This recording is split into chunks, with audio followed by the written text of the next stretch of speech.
Alhamdulillahi Rabbil Alamin. Allahumma salli ala Sayyidina Muhammad wa ala alihi wa sahbihi ajma'in.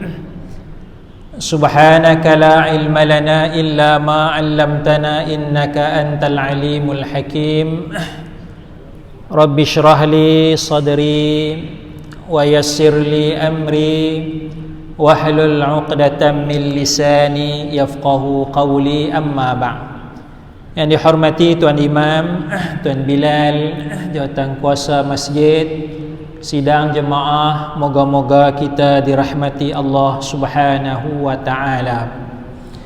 Hari ini puasa berapa hari dah tuan-tuan? 29 28 28. Jadi alhamdulillah, apabila kita melaksanakan ibadat puasa, maka kita akan menyambut hari raya. Kalaulah kita boleh katakan hari raya itu adalah suatu hadiah kepada orang yang telah mencapai matlamat daripada ibadat puasa, iaitu matlamat daripada ibadat puasa sebagaimana firman Allah Subhanahu wa taala, a'udzu billahi minasyaitonir rajim, ya ayyuhalladzina amanu kutiba alaikumus shiyam. Jadi dalam ayat ni Allah Subhanahu wa taala sebut ya ayyuhallazina amanu, wahai orang yang beriman. Wahai orang yang beriman. Kalau nak kali-kali, wahai orang yang beriman, diwajibkan ke atas kamu melaksanakan ibadat puasa, ya. Kutiba alaikumus shiyam, diwajibkan ke atas kamu. Ini orang yang beriman, orang yang beriman. Ya ayyuhalladzina amanu, wahai orang yang beriman. Jadi maknanya daripada ayat ni, kalau kita tak puasa pun sudah dikira sebagai beriman. Kalau tak puasa pun sudah dikira sebagai beriman. Sebab apa? Sebab Allah Subhanahu wa taala menyebut ya ayyuhalladzina amanu, wahai orang yang beriman. Belum puasa lagi, tapi sudah dikira sebagai beriman. Jadi selepas daripada beriman, barulah Allah Ta'ala wajibkan ibadat puasa. Kutiba alaikumus shiyam, diwajibkan ke atas kamu melaksanakan ibadat puasa.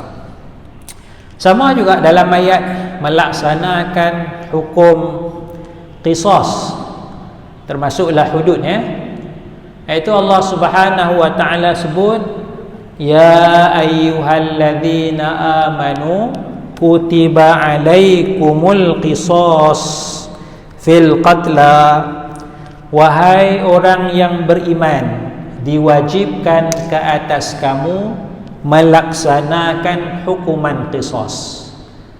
Jadi maknanya melaksanakan hukuman qisas itu datang setelah kita beriman kepada Allah Subhanahu wa taala. Kalau kita tak laksana qisas pun, kita beriman tak? Kita beriman dengan dalil daripada Al-Quran. Kerana Allah sudah declare, sudah isytiharkan sebagai orang beriman, barulah Allah Ta'ala wajibkan melaksanakan qisas, ya. Jadi sini kita lihat Allah Subhanahu wa taala panggil orang beriman, ya ayyuhalladzina amanu, wahai orang beriman, diwajibkan ke atas kamu melaksanakan ibadat puasa. Jadi yang wajibnya puasa ajalah, ya, yang wajibnya puasa. Cuma kita tambah lagi lah perkara-perkara yang wajar kita laksanakan semasa kita melaksanakan ibadat puasa. Misalnya apa? Misalnya dalam doa kita tu, dalam doa kita minta 4 atau 5 perkara. Dalam doa disebut Allahumma a'inna 'alas siyam wal qiyam wa tilawatil Quran wa ghaddil basari wa hifzil lisan. Ya Allah, bantulah kami dalam melaksanakan puasa, wal qiyam, dan ya Allah bantulah kami dalam melaksanakan qiyam bulan Ramadan, qiyam bulan Ramadan, wa tilawatil Quran, dan ya Allah bantulah kami dalam membaca Al-Quran, wa ghaddil basari, dan bantulah kami ya Allah dalam menjaga pandangan mata, wa hifzil lisan, dan bantulah kami ya Allah dalam menjaga mulut ataupun lidah kami, ya. Itu antara doa yang selalu dibacakan pada masuk bulan Ramadan. Jadi tuan-tuan, apabila kita sudah beriman, diwajibkan melaksanakan ibadat puasa, di sinilah kita nak melihat bahawa matlamat daripada ibadat puasa itu adalah la'allakum tattaqun, kamu bertakwa kepada Allah Subhanahu wa ta'ala. Matlamat dia supaya kita bertakwa kepada Allah. Jadi daripada sini darjat orang beriman, kita melalui proses puasa, hujung-hujung ni 28, 29 Ramadan ni, moga-moga kita jadi orang bertakwa, naik pangkat daripada beriman kepada bertakwa. Jadi daripada ayat ni kita faham bahawa orang bertakwa lebih tinggi darjatnya daripada orang beriman. Orang bertakwa lebih tinggi darjat daripada orang beriman. Kerana orang yang bertakwa sudah tentu dia beriman. Orang yang bertakwa sudah tentu beriman. Orang yang beriman belum tentu bertakwa, ya. Orang beriman belum tentu bertakwa. Ada tak di kalangan kita orang beriman tapi dia minum arak? Ada tak orang beriman, orang Islam beriman tapi dia minum arak? Ada tak? Ada. Ada tak orang beriman tapi dia makan rasuah? Ada, kan? Jadi dia beriman tapi dia buat perkara-perkara yang haram. Maknanya dia beriman tetapi dia tidak bertakwa kepada Allah. Jadi orang beriman belum tentu bertakwa. Tapi kalau orang bertakwa sudah tentu dia beriman. Kalau bertakwa sudah tentu beriman. Ada orang bertakwa tapi dia tak beriman, kan? Tok Sami itu Masya Allah, dia tu bertakwa kepada Allah, cuma tak beriman je. Ada tak? Tak ada lah. Tak ada, kan? Dia tu, jiran kami tu nama dia tak Islam, non Muslim. Dia tu bagus, orang yang bertakwa kepada Allah, tapi cuma belum beriman lagi. Tak ada, kan? Sebab bila dia bertakwa kepada Allah sudah tentu dia beriman. Sebab itu takwa ni lebih tinggi daripada beriman. Kerana apa? Kerana takwa ni maknanya patuh kepada perintah Allah, ataupun dalam bahasa yang mudahnya melaksanakan amalan soleh. Ya, takwa ni melaksanakan amalan soleh. Jadi Allah Ta'ala sebut banyak kali dalam Al-Quran, innal ladzina amanu wa amilus solihat. Melaksanakan amalan soleh. Orang beriman, berimanlah. Tapi orang beriman belum tentu melaksanakan amalan soleh. Wa amilus solihat, dan melaksanakan amalan soleh. Melaksanakan amalan soleh ni takwa. Jadi kalau sudah ada iman, baru dia ada melaksanakan amalan soleh. Kerana takwa adalah maksud melaksanakan amalan soleh. Jadi tuan-tuan, apabila kita sudah berada di hujung-hujung ni, harapnya kita sudah menjadi orang yang bertakwa, ataupun setidak-tidaknya kita menjadi manusia yang ada ciri-ciri ke arah untuk menjadi orang yang bertakwa kepada Allah Subhanahu wa taala. Contoh dia daripada sifat orang yang bertakwa ni, sifat orang yang bertakwa ni biasanya dia rasa mudah, dia rasa ringan untuk melakukan ibadat. Ya. Sifat orang bertakwa ni dia rasa mudah, dia rasa ringan untuk melakukan ibadat. Contohlah kita ambil contoh semayang tarawih. Katalah semayang tarawih. Kita semayang sini berapa? 20 kita. Bukan kita, masjid kita semayang 20. Kita belum tentu lagi dah. Kan kita belum tentu lagi ya. Masjid kami 20. Kan masjid dalam wilayah Persekutuan 20. Masjid, surau pun 20. Hang semayang berapa? Jangan tanyalah. Tanya surau kami sudahlah, masjid kami sudah kan. Tak apa lah tu kan. 20 tuan-tuan. Tapi ada kata 10, ada kata 8. Jadi masjid buat 20. Andaikanlah kita buat 8 je. Kita buat 8 saja. Kita buat 8, ataupun ada surau yang buat 8, kita pun buat 8. Masjid buat 20 tapi kita maintain 8 juga ya. 8. Kalaulah kita boleh katakan kita dah makin bertakwa kepada Allah Subhanahu wa taala, saya ingat mungkin kita sudah ada peningkatan daripada 8 rakaat kepada 10 rakaat. Pasal orang bertakwa ni dia melakukan amal soleh, dia mudah, dia rasa ringan untuk melakukan ibadah. Jadi kalau 8 tu 9-20 habis dah.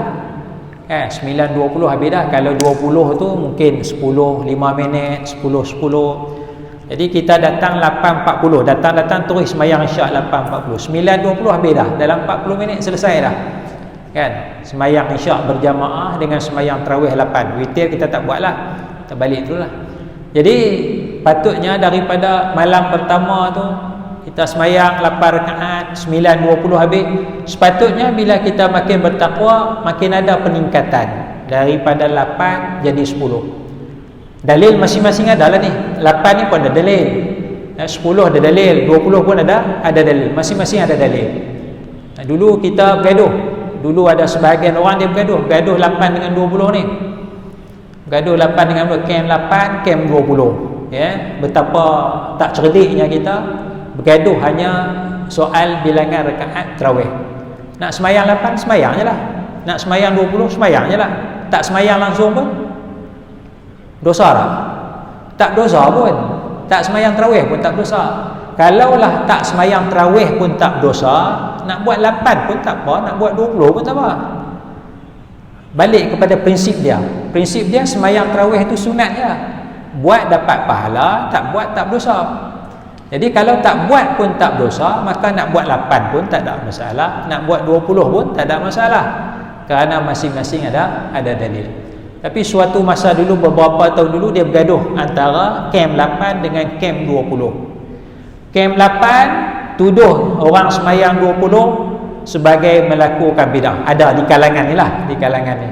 Ya, segelintir kecil tuduh siapa semayang 20 melakukan bid'ah, sesat, masuk neraka.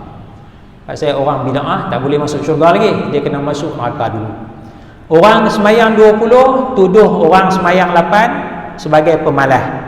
Orang pemalas pun tak layak masuk syurga. Jadi yang semayang 8 pun tak layak masuk syurga, yang semayang 20 pun tak layak masuk syurga. Saling tuduh menuduh di antara satu dengan yang lain, ya. Jadi sebab itu bila kita tengok dalil, masing-masing ada dalil, ya, cara penghujahan dari sudut syarak. Yang semayang 8 pasal sahabat Nabi bagi tahu Nabi semayang malam 11 rakaat.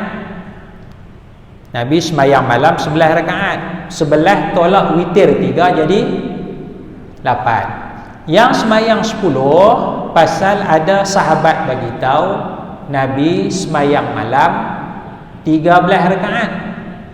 Nabi semayang malam 13 rakaat. 13 tolak witir 3 jadi 10. Yang semayang 20 pasal sahabat Nabi Sayyidina Umar Al-Khattab radhiyallahu anhu menetapkan semayang malam, semayang tarawih itu 20 rakaat. Sahabat Nabi juga. Yang ni pun sahabat Nabi cerita, yang ni pun sahabat Nabi cerita, yang ni pun sahabat Nabi juga. Semayang 20 semua daripada sahabat menceritakan cara semayang Nabi Muhammad sallallahu alaihi wasallam.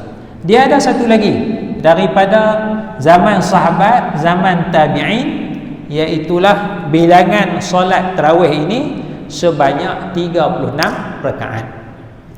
36 rakaat, iaitu amalan penduduk Madinah suatu masa dahulu. Penduduk Madinah semayang 36 rakaat. Pasal apa penduduk Madinah semayang 36 rakaat? Kerana penduduk Masjidil Haram semayang tarawih 20 rakaat, tiap-tiap kali 4 rakaat penduduk Masjidil Haram berehat sekejap, sebahagian daripada mereka akan ambil peluang tawaf dulu. Tawaf beberapa kali, sambung pula semayang 4 rakaat, berhenti rehat, tawaf. Sambung pula 4 rakaat, berhenti tawaf, berhenti tawaf. Sambung pula 4 rakaat, berhenti tawaf. Sambung 4 rakaat, berhenti tawaf. Begitulah.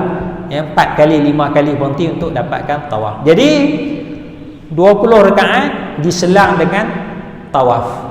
Maka penduduk Masjid Nabawi satu ketika dulu, kerana mereka tak ada tempat nak tawaf, mereka tambah bilangan rakaat daripada 20 menjadi 36. Jadi kita ni patut ikut Masjidil Haram ke Masjid Nabawi? Kena tanya orang haji di sana. Ikut Masjidil Haram ke Masjid Nabawi? Masjidil Haram ada tempat tawaf, kita kat mana nak tawaf? Tak ada tempat nak tawaf. Ikut Masjid Nabawi 36. Tak apalah tu. Jadinya kalau kita makin kuat ketakwaan, katalah kita semayang 8 naik jadi 20, lepas tu beberapa hari kemudian naik jadi 20, tak dapat 20 pun kita boleh buat 12 ke 16 rakaat ke, ambil masa sampai cukup 20. Mungkin sampai satu masa kita up sikit lagi sampai 36 malam 29 Ramadan. Malam ni lah kot. Malam ni bijak tengok, malam ni kita try malam lah ni, malam ganjil kan 29, hari ni 28, malam ni 29. Kita try 36 tengok. Tinggal berapa orang? Tinggal berapa orang? Tinggal tu imam je lah kot. Tu imam kan tu bilai. Yang lain balik ada morel, tercabut morel tu, makan morel tu. Tak ada masalah, tak ada masalah. Sebab benda sunat, benda sunat. Cuma yang saya nak sebutkan ialah dalam diri kita ni, kerana takwa ni dia sini, at-taqwa hauna. Takwa ni di sini dalam hati. Dalam hati kita ni rasa semangat, rasa mudah untuk melakukan ibadat. Jadi kalau kata masjid kata malam ni kita buat 36, kita relax steady, okey, tak ada masalah, insya-Allah kita usaha. Pasal hati kita dah okey, dah takwa kepada Allah Subhanahu wa taala. Tapi kalau hati kita ada masalah, belum takwa, maka kita rasa berat, kita rasa susah, kita rasa tak nak datang dah malam ni, cari masjid lain lah, cari surau lain lah. Pasal hati kita belum lagi bertakwa betul-betul kepada Allah Subhanahu wa taala, ya. Jadi kita lihat itulah maknanya, ya, beriman naik kepada ketakwaan kepada Allah Subhanahu wa taala. Samalah juga kita kata baca Quran. Kalau dulu baca Quran 1 Ramadan, 2 Ramadan kita baca Quran 1 juzuk. Ya, nak khatamkan berapa 1 juzuk, 1 juzuk setengah. Ya, minggu pertama, minggu kedua. Jadi patutnya kalau kita makin bertakwa, ni kita dah minggu yang keempat ni, kalau minggu pertama 1 juzuk, 1 juzuk setengah, kalau agak-agak minggu keempat ni kita 1 juzuk lagi ke 2 juzuk dah minggu yang keempat ni, patutnya makin naik lah kan, 2 juzuk lah sepatutnya kan. Pasal apa? Pasal kita dah makin cekap dah, hati kita makin bertakwa, maka kita makin mudah untuk melakukan ibadat. Jadi 2 juzuk tu rasa tak lama, sekejap je ni kan, kita rasa tak cukup lagi. Itu konsep dia macam tu, konsep. Sebab tu sebahagian daripada orang dia tak pulun sangat awal-awal tu dia relax dulu, dia baca pun tak banyak. Ada setengah orang macam tu. Pasal apa? Pasal dia nak tengok peningkatan dia. Hari pertama baca 2-3 muka surat, hari kedua 2-3 muka surat, minggu pertama lah, minggu kedua naik 5-6 muka surat, minggu ketiga naik 1 juzuk, minggu keempat naik sikit lagi, lebih lagi. Maknanya ada peningkatan. Tapi sebahagian besar dari kita minggu pertama pulun dah 1 juzuk setengah, 2 juzuk, minggu kedua pun pulun lagi. Masuk minggu ketiga kita mula turun dah. Jadi daripada 2 juzuk jadi 1 juzuk. Masuk minggu keempat jadi setengah juzuk. Jadi masuk raya, lepas raya tak baca dah lah. Jadi maknanya kita tidak meningkat ketakwaan, tapi kita makin kurang. Jadi satu kerugian bagi kita. Ada satu hamba Allah saya jumpa. Dia cerita dia ni cerita 29. Bukan 29 Ramadan. Cerita dia ni lebih kurang lah 29 Syawal. Raya lah, 29 hujung bulan Syawal. Ni cerita baca Quran. Saya datang nak ambil makanan raya tu, nak ambil makanan. Dia datang sebelah saya, dia pun nak ambil makanan. Dia quit saya sikit. Dia kata, "Ustaz, saya bulan Ramadan," dia kata, "bulan Ramadan dia boleh khatam 2 kali atau 3 kali ke?" Saya tak pernah ingat. Saya bulan Ramadan tu 2 kali ataupun 3 kali khatam. Bulan Ramadan saja. Ini cerita 29 Syawal, hujung dah. Jadi bila dia bagi tahu bilangan yang dia baca Quran khatam bulan Ramadan baru ni cerita lama. Saya pun jawablah. Aku tak tanya pun. Pihak tu saya sebut hati lah, aku tak tanya pun, saya pun nak cerita kat aku kan. Baik. Bila dia cerita tu, saya pun jawab di mulut, di hati aku tak tanya, di mulut saya pun tanya dia. Saya jawab, "Alhamdulillah, saya pun tak sampai bilangan tu." Dia 2 kali atau 3 kali, saya jawab saya tak sampai bilangan khatam dia tu. Maksudnya saya khatam berapa kali? Sekali. Sebenarnya saya tak khatam. Bulan Ramadan tahun tu saya tak khatam, tapi saya tak jawab dah saya tak khatam, jatuhlah standard saya. Saya jawab saya tak sampai bilangan tu. Dia faham Ustaz khatam sekali, aku 2 kali 3 kali. Dia fahamnya tu. Sebenarnya saya tak khatam bulan tu, bulan Ramadan tahun tu. Tapi saya tak jawab lah cara macam tu. Saya main bahasa sikit, saya tak sampai bilangan banyak tu. Baik. Kemudian yang nak jadi ceritanya, saya pun tanya dia lagi. Soalan kedua, saya tanya soalan, dah bulan Ramadan baru ni khatam 2 kali 3 kali, ni bulan Syawal ni berapa kali khatam dah? Pasal dah hujung Syawal ni, berapa kali khatam pula? Hamba Allah ni jawab, dia kata bulan Syawal ni sekali pun tak buka Quran lagi.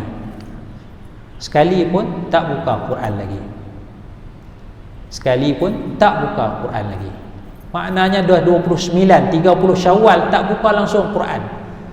Jadi agak-agak, adakah kita sudah bertakwa kepada Allah Subhanahu wa ta'ala kalau kita hanya baca Quran pada bulan Ramadan sahaja? Adakah kita betul-betul bertakwa kepada Allah Subhanahu wa ta'ala? Sama juga tuan-tuan, kalau kita kata malam Lailatul Qadar. Sebahagian orang dia usaha sungguh-sungguh nak beribadat pada malam Lailatul Qadar. Kerana apa dia nak usaha sungguh-sungguh malam Lailatul Qadar? Kerana malam Lailatul Qadar ni adalah malam keampunan. Malam Lailatul Qadar adalah malam keampunan daripada Allah Subhanahu wa ta'ala. Kerana malam Lailatul Qadar ini adalah malam yang lebih baik daripada 1000 bulan. Dia bukan sama dengan 1000 bulan, dia lebih baik. Dia lebih baik. Khairun min alfi syahrin, lebih baik daripada 1000 bulan. Jadi kita duk kira ibadat pada malam Lailatul Qadar sama dengan 83 tahun tu, tak, dia lebih lagi. Pasal nas Quran menyatakan dia lebih baik daripada 9, dia lebih daripada 83 tahun lagi, 84 tahun. Ya. Jadi kalaulah kita kata kita nak ibadat pada malam Lailatul Qadar kerana keampunan Allah pada malam Lailatul Qadar, adakah malam-malam lain tidak ada keampunan Allah? Malam lain ada tak keampunan Allah? Ada kan? Ada. Okey dah. Ada. Jadi 300 hijrah 55 hari, 360 hari. Kita nak cari satu malam tu je. Kerana nak dapat keampunan Allah, sedangkan tiap-tiap malam, tiap-tiap masa ada keampunan Allah Subhanahu wa taala. Jadi mana lebih baik orang yang beribadat pada malam yang disangka malam tu Lailatul Qadar berbanding orang yang beribadat tiap-tiap malam?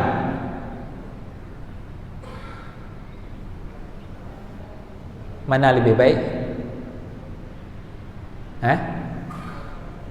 Yang kawan ni malam lain tak ada, malam lain main karaoke, malam lain tengok game, main game, malam lain merempit, malam lain apa? Malam yang kata Lailatul Qadar ni dia pun tengok dalam kitab, oh malam ni malam 25 Lailatul Qadar. Malam tu je dia sembahyang. Sembahyang betul-betul baca Quran. Malam ni tak buat apa pun. Tapi satu hamba Allah ni tak kisah sangat. Dia kira tiap-tiap malam aku sembahyang, tiap-tiap malam aku baca Quran, tiap-tiap malam aku tahajud dan sebagainya. Mana lebih baik? Hak tiap-tiap malam kan? Hak tiap-tiap malam. Sebab tiap-tiap malam adalah keampunan daripada Allah Subhanahu wa taala. Kalau dia kata malam Lailatul Qadar, malaikat turun. Malaikat turun. Malam Lailatul Qadar, malaikat turun. Dia pun nak ibadat malam tu je, nak cari Lailatul Qadar, mana malaikat turun. Sedangkan dalam hadis malaikat turun tiap-tiap pagi.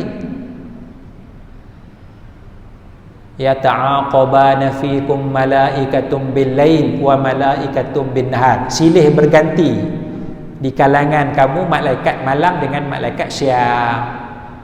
Pada waktu subuh dan waktu asar. Waktu subuh malaikat tukar shift. Malaikat yang malam tadi subuh dia naik, malaikat lain turun. Sagi asar pula malaikat yang subuh ni datang subuh dia naik atas pula. Datang pula malaikat lain. Tiap-tiap masa, tiap-tiap malam malaikat datang, malaikat turun. Yata'aqabana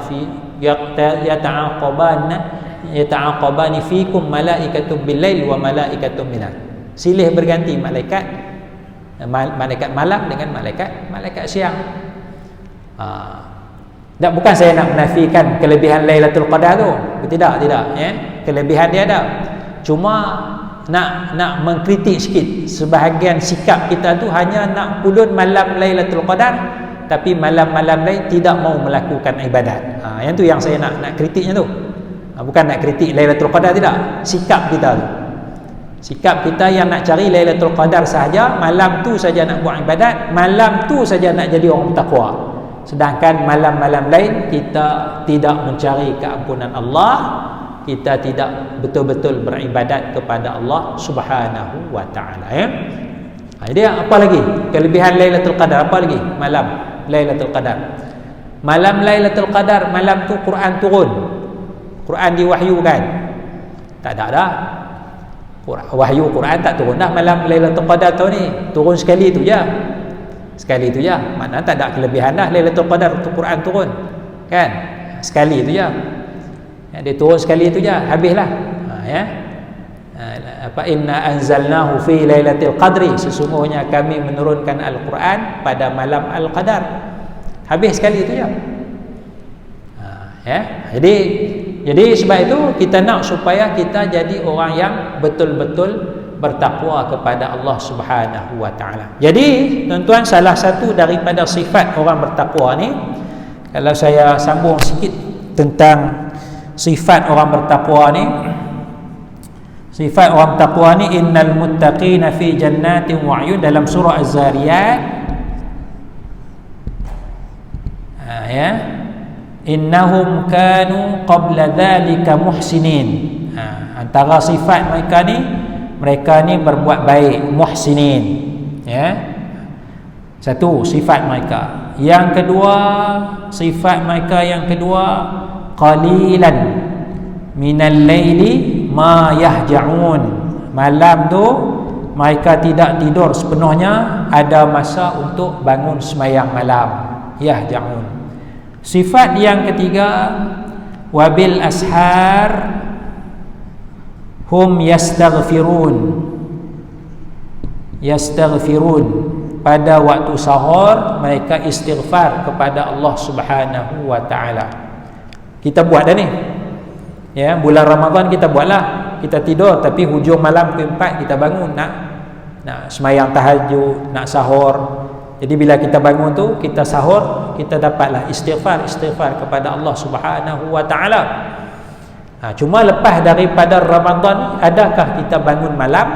Adakah kita istighfar pada waktu sahur pukul 5, 5:30 pagi itu? Dan sifat yang keempat, wa fi amwalihim haqqum ma'lum lis-sa'ili wal mahrum, ya. Dalam harta mereka itu ada sedikit habuan, sedikit portion kepada orang yang meminta dan kepada orang yang tidak meminta. Ini Allah Ta'ala ceritakan sifat orang yang bertakwa kepada Allah Subhanahu wa Ta'ala. Jadi tuan-tuan, harap-harapnya kita masuk dalam ayat surah Al-Baqarah 183 ni, dan juga kita menghayati sifat orang bertakwa yang dinyatakan dalam surah Az-Zariyat. Surah Az-Zariyat tu hujung-hujung sikit, juzuk 26 sebelum masuk kepada juzuk yang ke-27, ada beberapa sifat orang yang bertakwa kepada Allah Subhanahu wa taala, ya.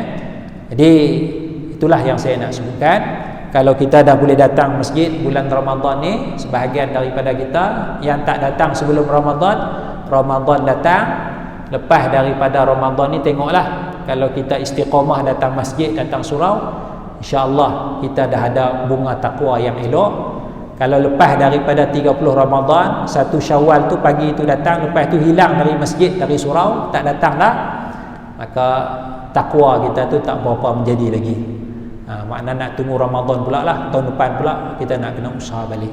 Jadi sayanglah kita dah lama sebulan duk berlatih ni, tiba-tiba kita baca Quran tak jadi baca Quran. Dah datang masjid surau elok, tiba-tiba tak datang masjid surau. Dah bangun sembahyang tahajud elok, tiba-tiba tak bangun sembahyang tahajud dah. Jadi rugilah bagi kita, kerana kita mensia-siakan peluang untuk menjadi orang yang bertakwa kepada Allah Subhanahu wa taala. Moga-moga Allah jadikan kita daripada orang yang bertakwa. Wallahu a'la wa a'lamu bis-shawab. Subhanakallahumma bihamdik, asyhadu an la ilaha illa anta, astaghfiruka wa atubu ilaik. Wassalamualaikum warahmatullahi wabarakatuh. La ilaha illallah Muhammadur Rasulullah.